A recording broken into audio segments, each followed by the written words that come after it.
రాజ్యాంగ నిర్మాతలు అత్యవసర అధికారాలు అనేటువంటి భావాన్ని జర్మనీ రాజ్యాంగం నుంచి స్వీకరించారు.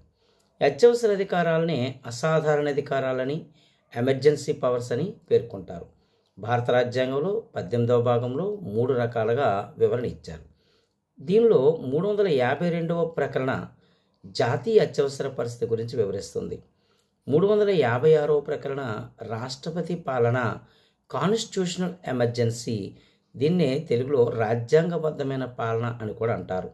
ఈ రాష్ట్రపతి పాలన ఉత్తర్వు రాష్ట్ర గవర్నరు ఆ రాష్ట్రంలో రాజ్యాంగబద్ధంగా పాలన జరగటం లేదు, కాన్స్టిట్యూషనల్ డిఫాల్ట్, రాజ్యాంగ వైఫల్యం అనేటువంటి పదాన్ని వాడినట్లయితే పార్లమెంట్ ఆమోదంతో ఆ రాష్ట్రంలో రాష్ట్రపతి పరిపాలన అనేది విధిస్తూ ఉంటారు.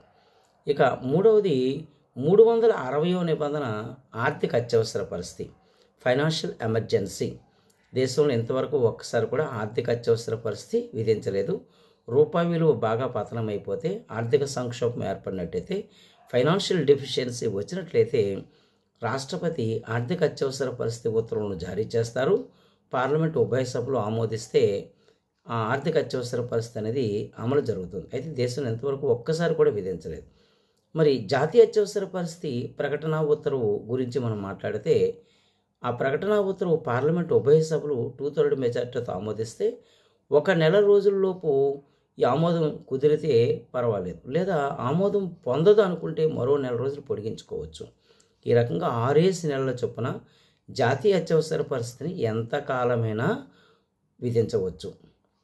మరి రాష్ట్రపతి పరిపాలన 2 నెలల లోపు ఆమోదించాలి. సాధారణంగా 2 నెలల లోపు ఆమోదించకపోతే మరో 2 నెలలు పొడిగించుకోవచ్చు, అంటే 60 రోజులు పొడిగించుకోవచ్చు. అలా 6 నెలల చొప్పున ఏ రాష్ట్రంలోనైనా రాష్ట్రపతి పరిపాలన గరిష్టంగా 3 సంవత్సరాల వరకు మాత్రమే ఉంటుంది.